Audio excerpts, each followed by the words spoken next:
ఆంధ్రప్రదేశ్ ప్రభుత్వం retired IPS అధికారి AB వెంకటేశ్వరరావుకు good news చెప్పింది. AP police housing corporation chairman పదవిని ఆయనకు కట్టబెట్టింది. గత వైసీపీ ప్రభుత్వ హయాంలో 2 సార్లు సస్పెండ్ కావడంతో పాటు విచారణను కూడా ఎదుర్కొన్నారు. 2 సంవత్సరాల కాలానికి జీతం కూడా ఇవ్వలేదు. ఇలా పలు ఇబ్బందులు ఎదుర్కొన్న ఆయనకు కూటమి ప్రభుత్వం అధికారంలోకి వచ్చినా న్యాయం జరగలేదని చర్చ జరుగుతున్న తరుణంలో కీలక ఉత్తర్వులు వెలువడ్డాయి. దీంతో గత 5 ఏళ్లుగా ఎదుర్కొంటున్న ఇబ్బందులకు ఆయనకు తగిన పరిహారం దక్కిందని రాజకీయ విశ్లేషకులు అంటున్నారు.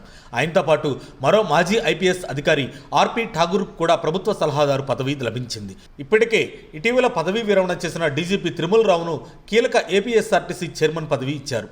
వీరు ఈ పదవిలో 2 ఏళ్ల కాలం ఉంటారు. జగన్మోహన్ రెడ్డి ప్రభుత్వ హయాంలో ఏబి వెంకటేశ్వరరావుపై పలు అభియోగాలు మోపబడ్డాయి. కానీ కోర్టు విచారణలో అవి నిజం కావని తేలింది. ఆధారాలు లేకుండా పెట్టిన కేసులను ఉపసంహరించుకోవాల్సిందిగా కోర్టు ప్రభుత్వానికి ఆదేశాలు ఇచ్చింది. అంతేకాకుండా ఆయనకు రావాల్సిన జీతభత్యాలన్నీ చెల్లించాలని అధికారులను ఆదేశించారు. 2024 ఎన్నికల్లో టీడీపీ కూటమి అధికారంలోకి రాగానే ఏబి వెంకటేశ్వరరావుకు మంచి రోజులు వచ్చాయి. వైసీపీ హయాంలో ఐపీఎస్ల స్థాయిలోనే కుట్రలు జరిగాయని ఆయన గతంలోనే ఆరోపించారు.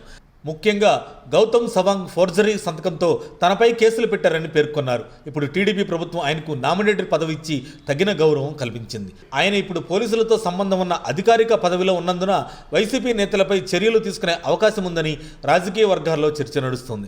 ఆయన కొంత అధికార హోదా కలిగి ఉంటే గతంలో తనపై కుట్ర చేసిన వారిపై చర్యలు తీసుకునే అవకాశం ఉందని విశ్లేషకులు అంచనా వేస్తున్నారు. మాజీ ఐపీఎస్ ఏబి వెంకటేశ్వరరావుకు నామినేటెడ్ పదవి రావడంతో టీడీపీ కార్యకర్తలు సంతోషం వ్యక్తం చేస్తున్నారు. గత ప్రభుత్వ హయాంలో ఆయన అన్యాయానికి గురయ్యారని భావించిన టీడీపీ నేతలు ఇప్పుడు ఆయనకు గౌరవప్రదమైన స్థానాన్ని ఇచ్చినందుకు హర్షం వ్యక్తం చేస్తున్నారు. ఏబి వెంకటేశ్వరరావు ఇప్పటికే పలువురు ఐపీఎస్ అధికారులపై కీలక ఆరోపణలు చేశారు. ఇప్పుడు ఆయన ప్రభుత్వంలో ఒక భాగం.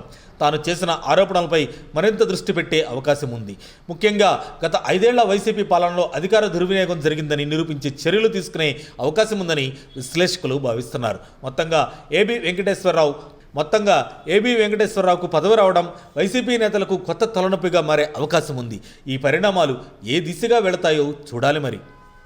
మరిన్ని అప్డేట్స్ కోసం మా కాయ్ టీవీని సబ్స్క్రైబ్ చేసుకోండి. మా వీడియో కనుక మీకు నచ్చినట్లయితే లైక్ చేయండి, షేర్ చేయండి. మీ విలువైన అభిప్రాయాలను కామెంట్ బాక్స్లో తెలియజేయండి.